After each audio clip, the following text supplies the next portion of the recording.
जमाना कर ना सका उसके कद का अंदाजा, वो आसमान था सर झुका के चलता था। A quiet genius who was misunderstood in his time. Mr. Singh wasn't just an economist, ये आर्किटेक्ट थे इंडिया की मॉडर्न ग्रोथ के। इनके 1991 के रिफॉर्म ने इंडिया को बचाया फ्रॉम इकोनॉमिक कोलैप्स, येट इनकी साइलेंस को हमेशा इनकी वीकनेस समझा जाता था।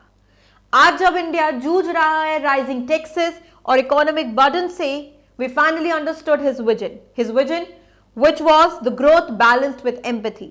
ये बिलीव करते थे उस प्रोग्रेस में जो टच करती थी हर एक जिंदगी को, चाहे वो जिंदगी हो फार्मर की या एंटरप्रेन्योर की। India has lost a humble statesman on 26 December 2024, but his legacy will always guide us. Mister Singh, you were the leader we needed when we didn't realize it.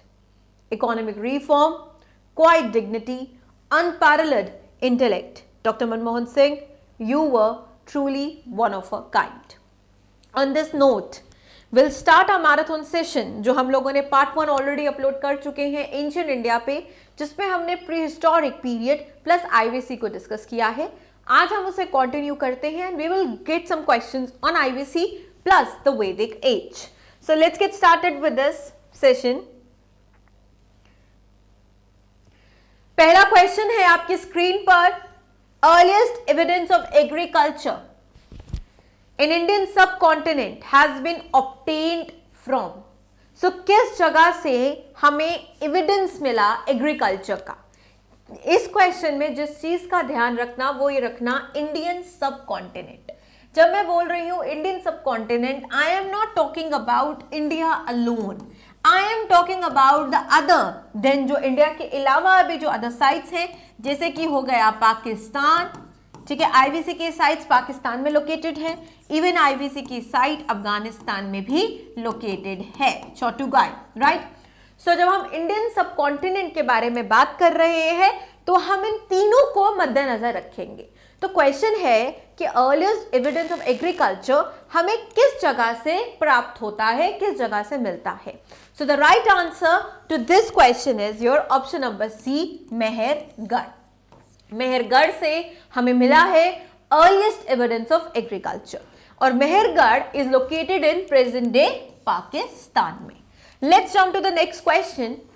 First grain जो prehistoric human इस्तेमाल करते थे वो कौन सा है? So the first grain, it can be rice, it can be wheat, it can be जौ, barley. सो पहला ग्रेन जो प्री हिस्टोरिक ह्यूमन इस्तेमाल करते थे, जब मैं बात कर रही हूं दोस्तों प्री हिस्टोरिक ह्यूमंस की, मैं बात कर रही हूं होमो इरेक्टस की, और मैं बात कर रही हूं होमो सैपियंस की। Modern man is a Homo sapien. हम क्या है? हम होमो सैपियंस हैं, ठीक है, we are the modern man. So हम जब प्री हिस्टोरिक ह्यूमंस की बात कर रहे हैं तो हम होमो इरेक्टस की बात कर रहे हैं। तो पहला ग्रेन जो प्री हिस्टोरिक ह्यूमंस इस्तेमाल करते थे वो कौन सा था? और जब हम प्री हिस्टोरिक पीरियड को बात करते हैं तो हम किस एज के बारे में बात कर रहे होते हैं? We are talking about palaeolithic, we are talking about Mesolithic, we are talking about Neolithic, right? The 3 stone ages that we already discussed.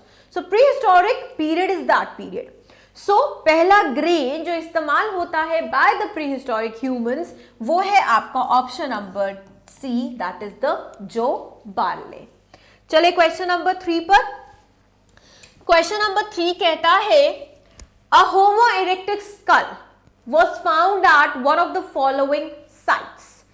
इस चीज का ध्यान रखिएगा, होमो इरेक्टस कौन था? होमो मतलब ह्यूमन, ठीक है, हम क्या हैं? Homo sapiens, we are the modern man. Homo sapiens से पहले क्या आया? होमो सैपियंस आए नियोलिथिक के टाइम पर, right.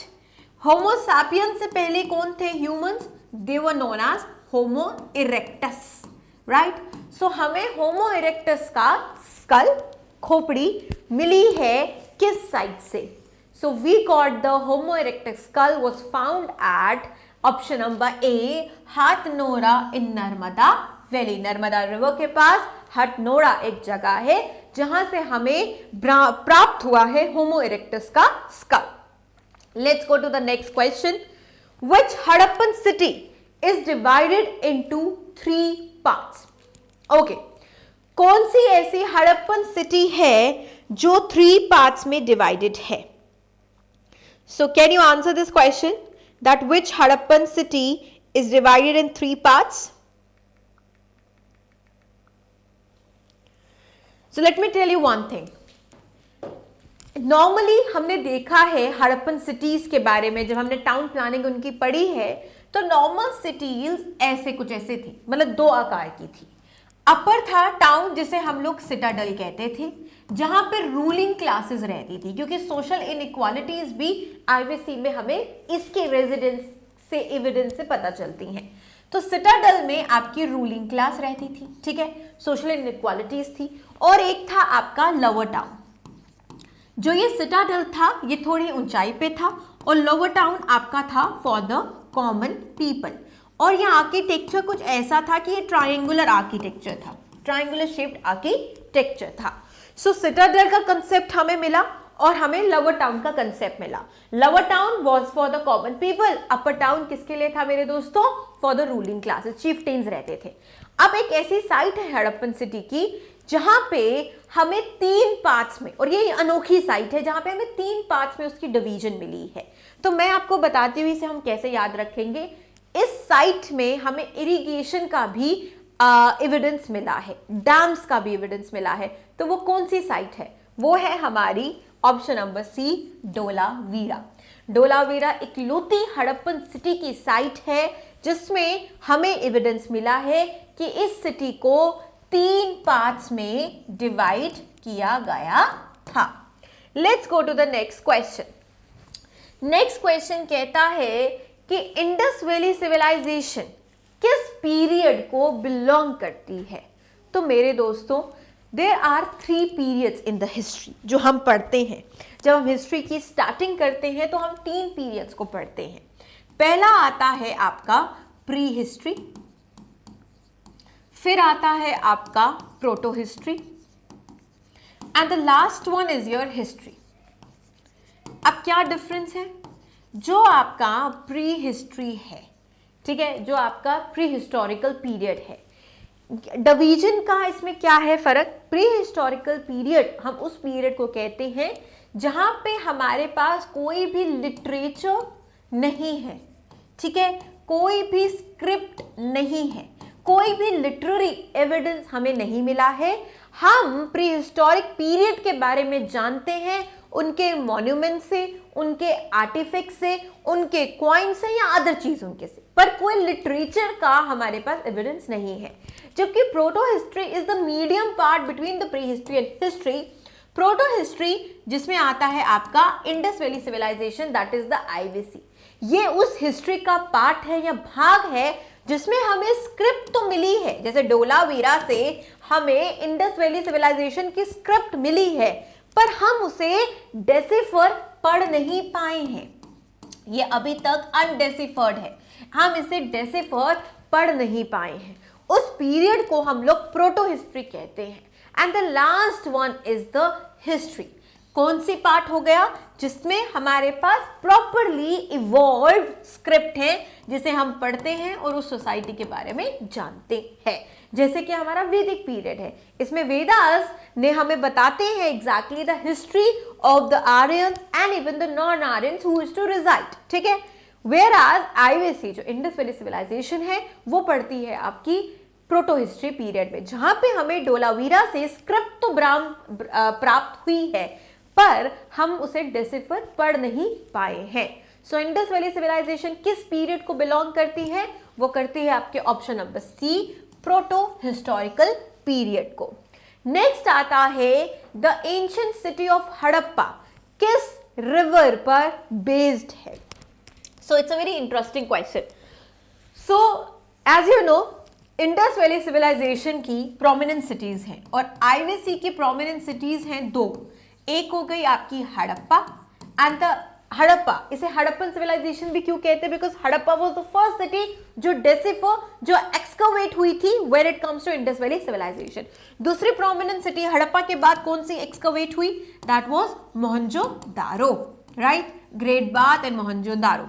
Now, thing which you have to remember is that कि देखिए मेरे दोस्तों, आईवीसी अपने में ही नाम बता रहा है कि ये जितनी भी साइट्स होंगी, ये सारी आपकी इंडस, सिंध और सिंध की ट्रिब्यूटरीज जो 5 हैं, 1 2 3 4 5 ट्रिब्यूटरीज है, उसके आसपास ये सारी सिटीज जो हैं ये सेटल्ड है। ठीक है, अब जो आपकी सबसे पहली सिटी है जो एक्सकवेट हुई, दैट वाज द हड़प्पा, और एक्सकवेट किसने की? ये दयाराम साहनी ने, राइट। सो जो दयाराम साहनी ने एक्सकवेट की आपकी सिटी हड़प्पा, वो किस रिवर पर थी? वॉज इट रावी, सतलुज, कोसी या इंडस? कोसी, देखो कोसी तो आपकी ट्रिब्यूटरी ही नहीं है इंडस की, तो ये एलिमिनेट हो गया। ठीक है, जो हड़प्पा सिटी थी was on the banks of Ravi. Option number A is the right answer. Next, statement वाला question आ गया। Statement वाला question है, which one of the following statement is not true regarding the Indus Valley civilization is not true? गलत है। The excavation at Harappa was attributed to Dayaram Sahni. So the excavation at Harappa site का जो excavation था वो किस archaeologist ने किया था? दयाराम साहनी ने किया था। तो ये स्टेटमेंट बिल्कुल करेक्ट है। So the statement is absolutely correct statement, right. Statement number 2 पर आ जाइए। The IVC were not acquainted with the art of spinning and weaving. Were they? They were actually, they were. इन्हें spinning and weaving, ये cotton and wool को spin and weave करते थे और अपने क्लोथ्स बनाते थे। ये बहुत एडवांस थे, अपने टाइम अहेड थे। ठीक है, तो ये एक्वेंटेड थे, इन्हें पता था the concept of spinning and weaving. Next sentence बोलता है generally the houses had an open courtyard and well. बिल्कुल ठीक है, इनके जो भी हाउसेस थे उसका ओपन कोर्टयार्ड था और उनके पास वेल था। The bronze dancing girl was discovered at Mohenjodaro. बिल्कुल ठीक है, जो ब्रॉन्ज डांसिंग गर्ल थी वो डिस्कवर हुई थी Mohenjodaro, that is the IVC की साइट पर। सो कौन सा स्टेटमेंट यहां पर इनकरेक्ट है? That is the option number 2, जो कहता है कि आईवीसी के लोगों को स्पिनिंग एंड वीविंग के बारे में नहीं पता, जबकि IVC, it's a characteristic of IVC के people that they know about spinning and weaving. Let's go to the next question. Rice cultivation at dockyard is associated with Harappan site of. So easy. If you know the Harappan and you must have studied the IVC and IVC sites, तो आप ये पता होगा आपको कि dockyard कहाँ होता है? डॉकयार्ड क्या होता है? जहाँ पे शिप्स होती हैं, समुद्री जहाज, राइट। तो एक पोर्ट सिटी थी, बहुत मशहूर prominent port city of IVC, that was Lothal, जो गुजरात में सिचुएटेड थी। ठीक है, तो पोर्ट यार्ड, डॉक यार्ड, यहां पर एक्सकवेट हुआ था। तो जो आईवीसी थी, ये भी हमें एविडेंस पता है कि आईवीसी का ट्रेड था विद द मेसोपोटामियन पीपल, और हमें मेसोपोटामिया के स्क्रिप्ट से ये भी पता चला है कि आईवीसी को मेसोपोटामियन स्क्रिप्ट में मेहुका कहा गया है। ठीक है, सो आईवीसी मतलब यहाँ पे पोर्ट सिटीज थी, और पोर्ट सिटीज यहाँ से ट्रेड होता था विद द मेसोपोटामिया, थ्रू समुद्र ट्रेड होता था। सो जो डॉकयार्ड और राइस कल्टीवेशन है वो किस हड़प्पन साइट पे हमें मिला है? That is your Lothal. तो अगर आपको डॉकयार्ड का कंसेप्ट क्लियर है तो आप इस क्वेश्चन का आंसर आसानी से देंगे। अब ऑप्शन, ये जो हमारा क्वेश्चन नेक्स्ट है वो कहता है ये साइट है और साइट का ये मीनिंग है। हमें बताना है कि क्या ये करेक्ट है जो इन्होंने दिया है।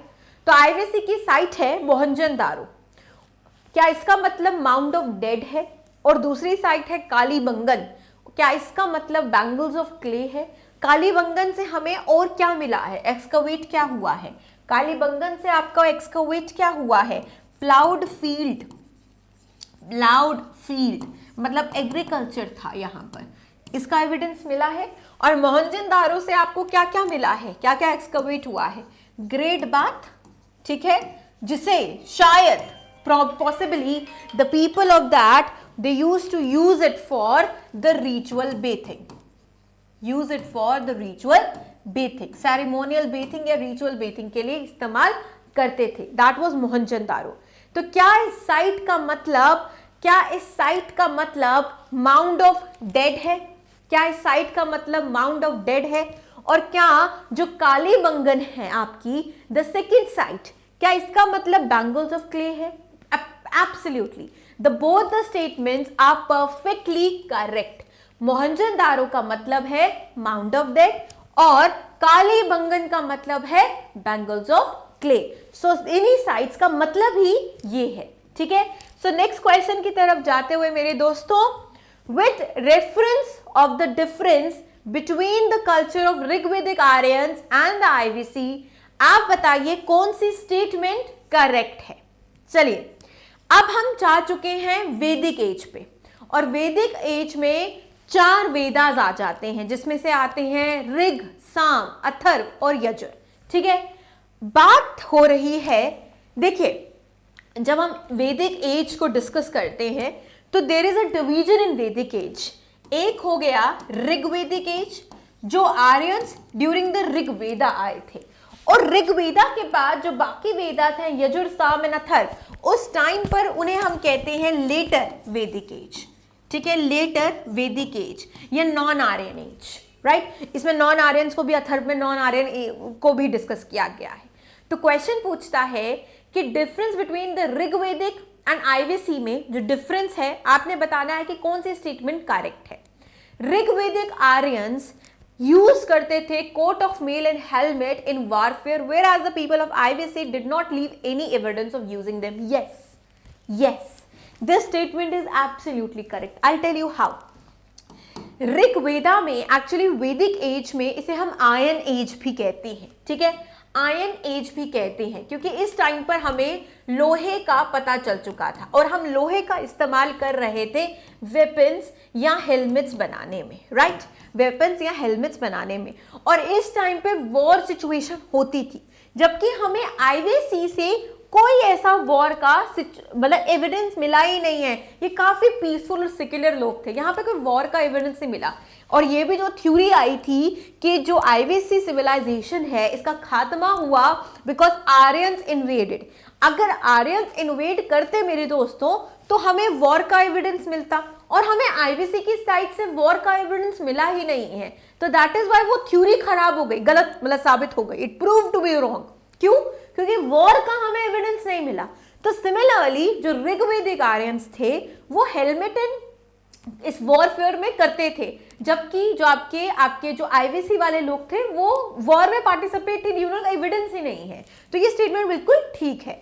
नेक्स्ट स्टेटमेंट कहता है द ऋग्वेदिक आर्यंस, इन्हें गोल्ड, सिल्वर एंड कॉपर के बारे में पता था, जबकि आईवीसी को सिर्फ कॉपर एंड आयरन के बारे में पता था। बिल्कुल खराब क्वेश्चन स्टेटमेंट है।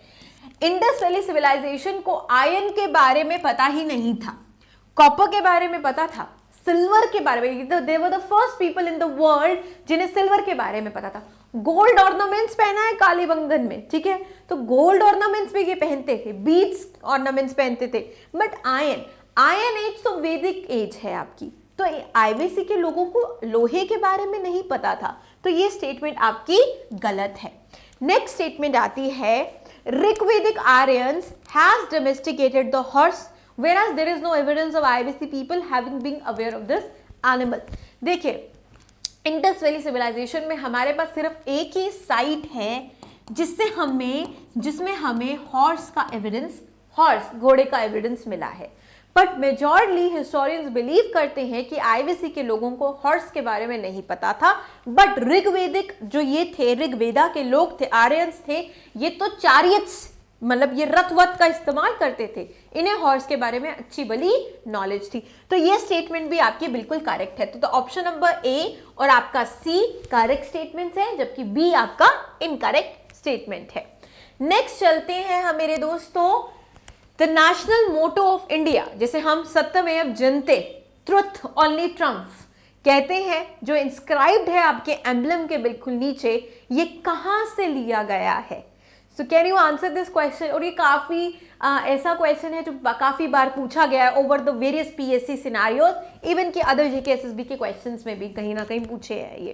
तो नेशनल मोटो ऑफ इंडिया, जिसे सत्यमेव जयते कहते हैं, जिसका मतलब है कि ट्रुथ हमेशा जीतता है, जो आपके एम्बलम ऑफ इंडिया के नीचे इंस्क्राइब किया गया है, ये लिया गया है ऑप्शन नंबर डी, मेंदुक्का से, राइट, यहां से।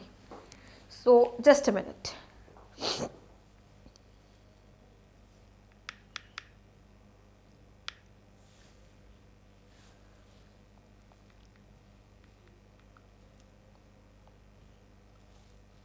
या so it has been taken from Mandukya Upanishad. Next question पर आ जाते हैं। With reference to the dharma and rita जो डिस्क्राइब करता है एंशिएंट वैदिक सिविलाइजेशन को, आपने बताना है कि जो स्टेटमेंट्स दी गई हैं क्या वो करेक्ट है। What is the meaning of dharma? तो देखिए आपने वैदिक अगर वो मेरा वीडियो आपने यूट्यूब पर देखा है, so you are clear with these two concepts. Dharma होती है आपकी ऑब्लिगेशंस और रीटा का मतलब है natural order, sequence of life, जिसे नेचुरल ऑर्डर कहा जाता है। और रीटा कहा जाता है कि rita according to Vedic culture rita govern करते थे इंद्र देवता, राइट। सो क्या dharma was a conception of obligation and of the discharge of one duties to oneself and others? धर्म का मतलब ही यही है, so that is absolutely correct. जबकि rita was a fundamental moral law governing the functioning of the universe and all it contain. Yes, rita का मतलब according to Vedas आपका नेचुरल लॉ होता है, ठीक है, जिसे गवर्न करते थे इंद्र देवता। और धर्मा का मतलब होता है आपकी ड्यूटीज और आपकी obligations. Next, consider the following statements regarding the source of Vedic age. The most important source of Vedic civilization क्या वेदास है? हाँ, बिल्कुल ठीक है, बिल्कुल ठीक स्टेटमेंट है। 4 वेदास है आपका, ऋग, साम, यजुर और Atharva, right. Whereas the rig is all about hymn, Psalm is all about the tone in which it discuss about the music, the tone in which you have to recite the hymns. Then आपका आता है यजुर। यजुर आपके बारे में sacrifices के बारे में discuss करता है, स्पेल्स के बारे में डिस्कस करता है। And the last one Atharva. Atharva discuss about the black magic, ठीक है। Vedas are neither any individual religious work nor a collection of definite number of work compiled at a particular time. बिल्कुल ठीक है।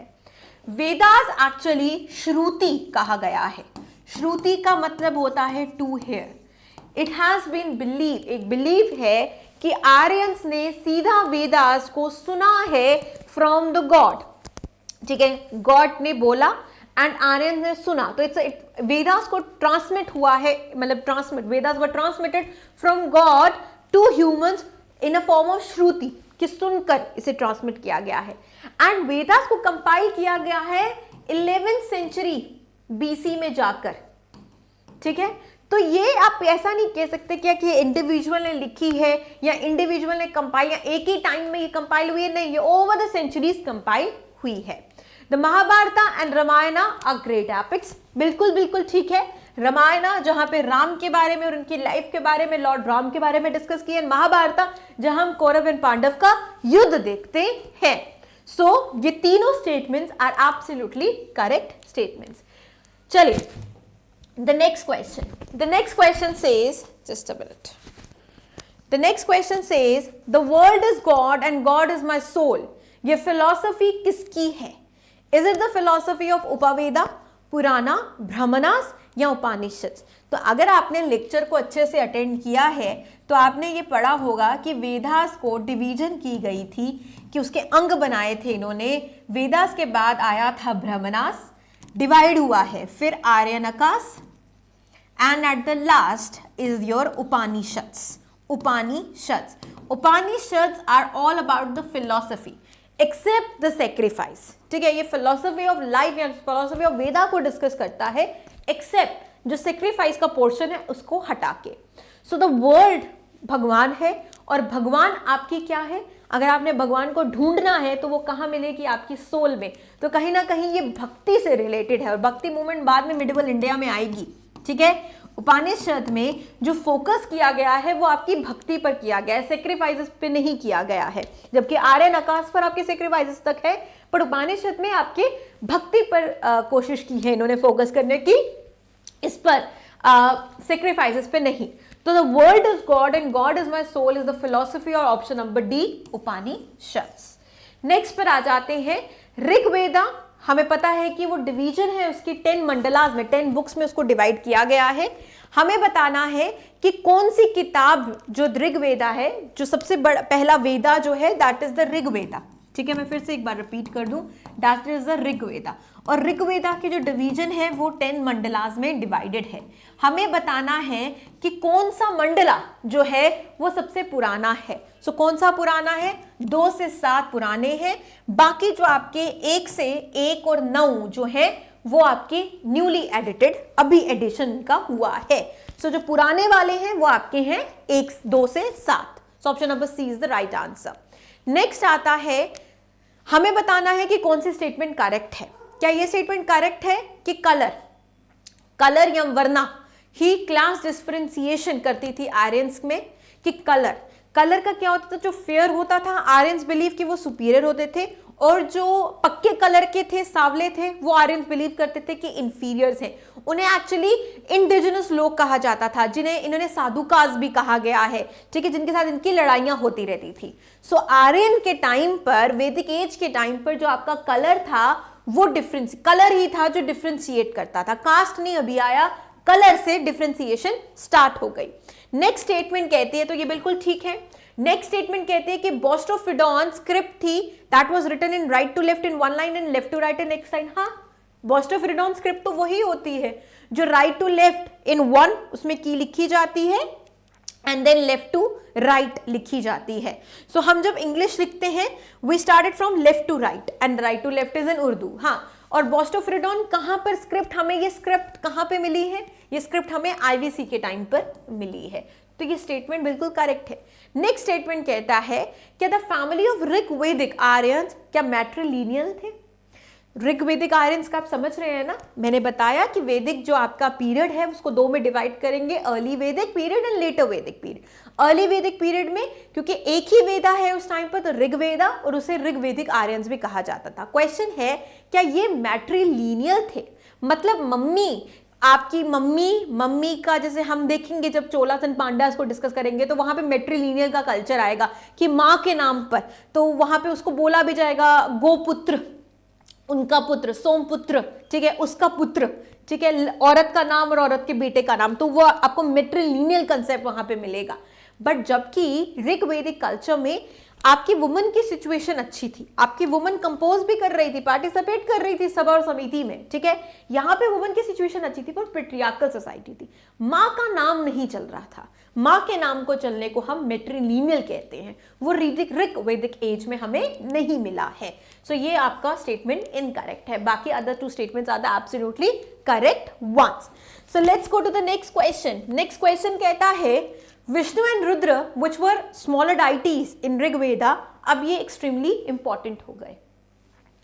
क्या ये स्मॉलर डाइटीज थे ऋग्वेदा में? हाँ, ऋग्वेदा में जिन लॉर्ड्स को ये वर्शिप करते थे, जो सबसे बड़ा लॉर्ड था वो था इंद्र की ये बहुत बड़ी वर्शिप करते थे। जबकि Vishnu and Rudra were the ये लॉर्ड ऑफ एनिमल्स थे। विष्णु और रुद्र को ऋग्वेदा में स्मॉलर गॉड माना जाता था, बट लेटर वैदिक पीरियड में विष्णु की इंपॉर्टेंस बहुत ज्यादा बढ़ गई, तो ये स्टेटमेंट बिल्कुल ठीक है। नेक्स्ट स्टेटमेंट कहती है कि people did not believe in idolatry, ये बुत परस्ती में विश्वास नहीं करते थे। हाँ ठीक है, ये बुत परस्ती में विश्वास करते थे ना, ये इंद्र पे विश्वास करते थे, अग्नि पे विश्वास, तो ये आइडोलेट्री में बिलीव करते थे, तो ये स्टेटमेंट भी बिल्कुल ठीक हो गई। People worship God in forms of trees and animals, नहीं, people worship gods in form of trees and animals during the Indus valley civilization, but during the Vedic culture they do not use to worship gods in the form of trees and animals, उसमें नहीं करते थे।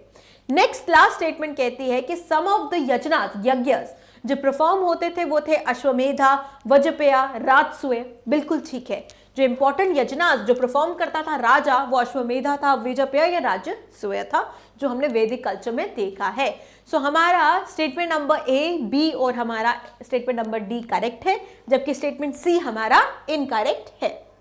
Next, the chief impact of Vedic culture in Indian history was, Vedic culture आने से Indian history में क्या impact पड़ा, क्या कॉन्सिक्वेंस या क्या आफ्टरमैथ वैदिक कल्चर दे गया इंडियन हिस्ट्री को? That is your option number C, caste system का कंसेप्ट आया। आईवीसी के टाइम तक हमने सोशल इनइक्वालिटीज देखी हैं कि ruling class and lower caste होते, कॉमन पीपल होते थे, ठीक है, तो सोशल इनइक्वालिटीज और उनके रेजिडेंस में हमें ये मिला। पर कास्ट सिस्टम का पहली बार डिस्क्रिप्शन हमें मिला आर्यंस के आने पर। आर्यंस जिन्होंने कलर के बेस पे, गोरा और काले के रंग के बेस पर कास्ट डिफरेंशिएशन की, उस टाइम पर हमें पहली बार ये कास्ट का सिस्टम जो मिला है वो आर्यंस से मिला है। नेक्स्ट क्वेश्चन आता है, जो 9th मंडला है ऋग्वेदा का वो किसको डिवोटेड है? So the 9th mandala of the Rigveda is devoted to the Soma devata. Soma देवता ये एक एल्कोहलिक ड्रिंक है जो किसी फ्रूट से निकलती है, ठीक है सर, एल्कोहलिक ड्रिंक। सो ये सोम देवता को 9th Mandla is devoted. Next आते हैं, हमें बताना है द रिवर्स, और रिवर्स के नाम जो मेंशन्ड है आपके वेदास में, हाँ वैदिक कल्चर में या वेदास में, और ये आज के रिवर है। तो कूबा कौन से रिवर है? कूबा इस काबुल जो अफगानिस्तान में है। परुशनी कौन से रिवर है? परुशनी को आज हम रावी कहते हैं। शतुद्री को हम लोग शतुद्री, सदानीरा इज गंधक and Shatudri is your Sutlej, ठीक है। So that is the Vedas में इनके नाम, और रियल टाइम अब इनके नाम ये है। नेक्स्ट क्वेश्चन पे आ जाते हैं, द वर्ड यावा जो ऋग्वेदा में मेंशन्ड है, जो एग्रीकल्चर प्रोडक्ट है, वो किसे कहा गया है? So can you answer this question? क्या यावा हम बाले को कहते हैं, ग्राम को कहते हैं, राइस को कहते थे, या वीट को कहते थे? तो ऋग्वेदीय आर्यंस यावा कहते थे, आपके ऑप्शन नंबर ए बाले को, ठीक है। सो विद दिस हमने इंपॉर्टेंट एमसीक्यूज डिस्कस किए हैं ऑन द वैदिक कल्चर। हम इस मैराथन सेशन को कंटिन्यू करेंगे, और अब हम डिस्कस नेक्स्ट पार्ट में करेंगे some questions on the Vedas as well as हम महाजनापदास पर जाएंगे। सो आई होप ये लेक्चर आप लोगों के लिए हेल्पफुल है। Till then take care and bye bye.